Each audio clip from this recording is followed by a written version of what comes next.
आपकी तरह मैं भी ड्रामा देख रहा हूं, सुशांत सिंह राजपूत की मौत के आसपास का मीडिया सर्कस। आपकी तरह मैंने सुप्रीम कोर्ट वर्सेस वरिष्ठ वकील प्रशांत भूषण की भी कहानी देखी है। आपकी तरह मैं भारत के कोविड की वजह से बढ़ते मौत के आंकड़े देख रहा हूं, चीन का LAC पर भारतीय जमीन पर कब्जा देख रहा हूं, भारत की अर्थव्यवस्था को गिरते हुए देख रहा हूं। और आप ही की तरह मुझे भी लग रहा है कि ये जो इंडिया है ना, हम सच्चाई का सामना करने में सक्षम नहीं हैं। हम सच्चाई से दूर भागते हैं, सच्चाई को नकारते हैं, उस पर हमला करते हैं, उसे मजाक में बदल देते हैं। हम कड़वी सच्चाइयों को अनदेखा करते हैं। हम उन लोगों को सजा भी देते हैं जो हमें आईना दिखाते हैं। सुशांत सिंह राजपूत मामले को देखें, हम सब ने एक कमाल के एक्टर को तो खोया ही है, लेकिन इस कहानी में एक और जो हताहत हुआ है वो है सच्चाई। मुंबई पुलिस, पटना पुलिस, महाराष्ट्र में नेता, बिहार में नेता, दिल्ली में नेता, मीडिया के जाने माने एडिटर, एंकर और पत्रकार, बॉलीवुड की बड़ी छोटी इवन भूली हुई हस्तियां, वकील, पूर्व पुलिस अफसर, फोरेंसिक विशेषज्ञ, doctor, psychiatrist, social media influencers, बावर्ची, पड़ोसी, ड्राइवर, दोस्त, सहयोगी, सब इस सर्कस का हिस्सा बने हैं। सब अपने हिस्से का अटेंशन ले रहे हैं, लेकिन सच्चाई लापता है। और फिर भी दर्शक इस नाटक से चिपके हुए हैं। हैशटैग पे हैशटैग जारी किए जा रहे हैं। Hashtag Sushant was killed, hashtag Sushant Rhea twist, hashtag arrest Rhea now, hashtag SSR warriors, hashtag Disha Sushant murder link, hashtag global protest for SSR, hashtag CBI takes over, hashtag CBI for SSR और भी बहुत सारे हैं। लेकिन दुर्भाग्य से इसमें से कुछ भी हमें सच्चाई के करीब नहीं पहुंचा रहा है। क्या हमारे इस बर्ताव को लेकर हम सभी को अपने अंदर झांकना चाहिए?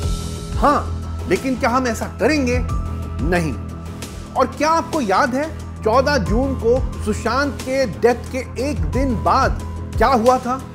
15 जून को भारत की धरती पर गलवान घाटी में हमारे 20 जवान शहीद हुए थे। गोदी मीडिया ने कुछ दिन तक चीन को गालियां और धमकियां सुनाई। जब कुछ चीनी ऐप्स को बैन किया गया तो तालियां बजाईं।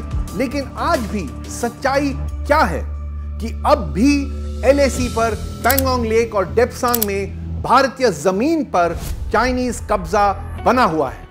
लेकिन क्या हम इस सच का सामना कर रहे हैं? क्या हम सरकार से पूछ रहे हैं कि चीनी सेना को हम अपनी जमीन पर से कब और कैसे हटाएंगे? सरकार ने अब तक यह भी नहीं बताया है कि हमारे 20 जवानों ने उस रात चीनी सेना का कितना नुकसान किया था, कितने चीनी सैनिक मारे गए। क्या हमारी सरकार को पता नहीं? तो सच बताने में संकोच क्यों? टीवी न्यूज एंकर क्यों नहीं पूछते hashtag how many Chinese troops killed at Galwan?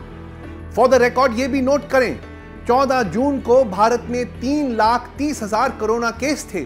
आज 33 लाख केस हैं। 14 जून को 9,500 लोगों की मौत हो चुकी थी।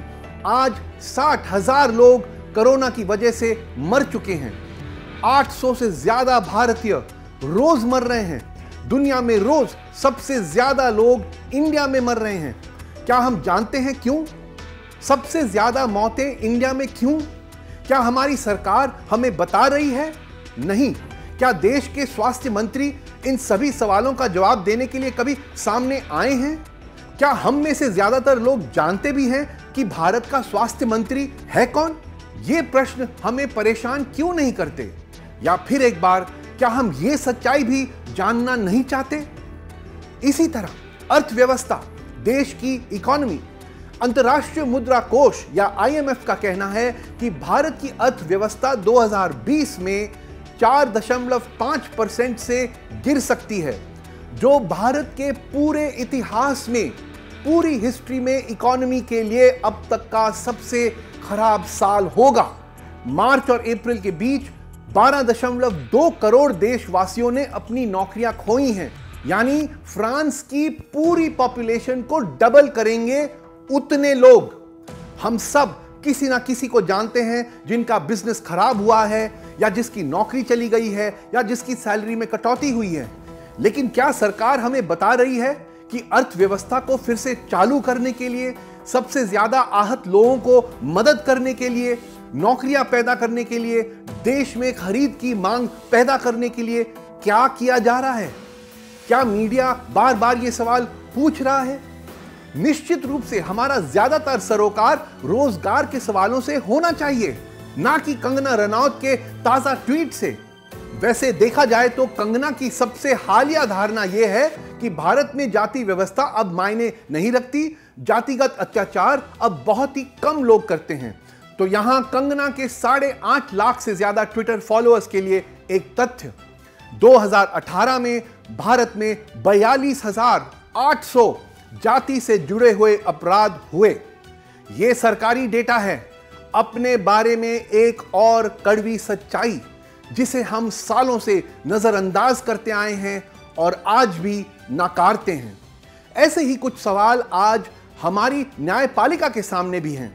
सीनियर लॉयर प्रशांत भूषण को सुप्रीम कोर्ट ने अवमानना का दोषी माना है 2 ट्वीट्स के आधार पे। एक में कहा गया था कि भारत में लोकतंत्र को नुकसान पहुंचाने के लिए भारत के पिछले 4 चीफ जस्टिस भी जिम्मेदार हैं, और दूसरे ट्वीट में लॉकडाउन के दौरान नागरिकों को न्यायिक प्रक्रिया से वंचित किए जाने की आलोचना की गई थी। कई टॉप लीगल एक्सपर्ट्स ने इस फैसले पर सवाल उठाए हैं। भारत के सुप्रीम कोर्ट को 2 ट्वीट से खतरा क्यों है?